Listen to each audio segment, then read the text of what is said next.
Hi, my name is Rick Brown. For 48 years now, over the last span of 48 years, I have bought, sold, or brokered in excess of 1 million historic newspapers. Needless to say, in that time, I've handled a lot more newspapers than probably anyone else alive. I also started noticing reprints. Now, the Library of Congress has reprint sheets, about a dozen different newspapers, where they tell you what signs to look for to tell if it's original or reprint. The unfortunate part about these reprints is about 90% of them were produced over 100 years ago. So therefore, people who haven't seen original historic newspapers that old, hey, it looks old, it's got to be original. Well, 90% of the time it's not an original. And unfortunately, family folklore 99% of the time doesn't turn out to be true.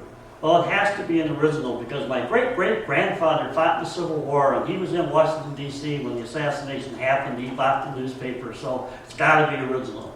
Like I said, 99% of the time, family folklore is false. Starting in 1992, I started conducting extensive research into newspaper reprints. I contacted the major institutions in the U.S., Library of Congress, American Antiquarian Society, and like a dozen more. And as a result of my research, I've been able to come up with nearly 700 different newspapers that have been reprinted.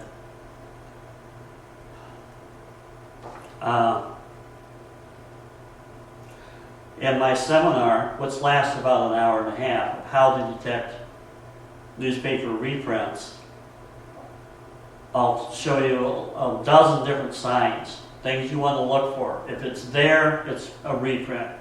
Or if that one's there, it's an original. It's a wide range. Included in my presentation, each attendee will receive my Reprint Newspaper Detecting Kit.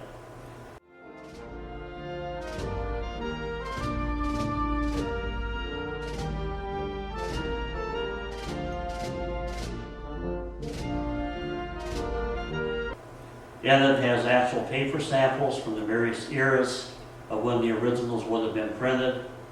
So if the paper doesn't match the same paper that the original was on, you'll be able to tell it's a reprint. There's dozens of other signs, whether a band is there, whether it's not there, what size type they used, how they produced their columns. Numerous, like over a dozen different aspects that you can compare to see if yours is a reprint or an original. This reprint presentation is geared towards curators of special collection departments in universities or colleges, curators of museums. In fact, I have given the same presentation to the curators at the Abraham Lincoln Presidential Library in Springfield, Illinois, and at the Michigan Historical Society Annual Conference.